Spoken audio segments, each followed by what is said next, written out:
Kembali lagi bersama saya Gary Saputra dari jurusan Budidaya Perairan Universitas Maritim Raja Ali Haji Tanjung Pinang.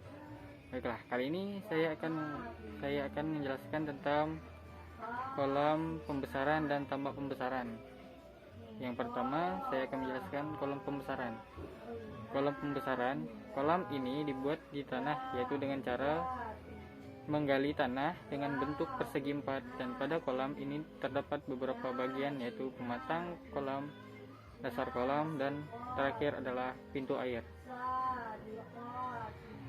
Baiklah, yang pertama itu adalah pematang kolam. Pematang kolam dibuat untuk menahan massa air dalam kolam agar tidak keluar dari dalam kolam. Oleh karena itu, jenis tanah yang akan digunakan untuk membuat pematang kolam harus kompak dan kedap air, serta tidak mudah bocor. Jenis tanah yang baik untuk pematang kolam adalah tanah liat atau liat berpasir. Ukuran pematang disesuaikan dengan ukuran kolam. Tinggi pematang ditentukan oleh kedalaman air kolam. Sebaiknya dasar pematang kolam ini ditanam sedalam 20 cm dari permukaan dasar kolam. Yang kedua adalah dasar kolam dan saluran. Dasar kolam untuk budidaya ikan ini dibuat miring ke arah pembuangan air. Kemiringan dasar kolam berkisar antara 1-2%, yang artinya dalam setiap 100 meter panjang dasar kolam ada perbedaan tinggi panjang 1-2 meter. Saluran di dalam kolam budidaya ada dua macam, yaitu saluran keliling atau coren, dan saluran tengah atau kemalir. Saluran di dalam kolam ini dibuat miring ke arah pintu pengeluaran air. Hal ini untuk memudahkan di dalam pengeringan kolam dan pemanenan ikan. Yang terakhir adalah pintu air. Kolam yang baik harus memiliki pintu pemasukan air dan pintu pengeluaran air secara terpisah. Pada kolam tanah, pintu pemasukan dan pengeluaran air dibuat dari bambu atau pipa paralon. Bentuk pintu pemasukan diletakkan sejajar dengan permukaan tanggul, sedangkan pintu pengeluaran dapat dibuat dua model, yaitu pertama, sama dengan pintu pemasukan dengan ketinggian sesuai dengan tinggi air kolam, dan kedua dibuat dengan model huruf L. Pada kolam tanah ini berisikan ikan nila yang dibudidaya. Baiklah, yang kedua adalah tambak pembesaran.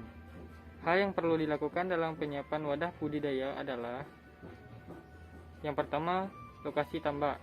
Dalam menentukan lokasi tambak, ada beberapa hal yang harus diperhatikan, yaitu tanah dasar tambak.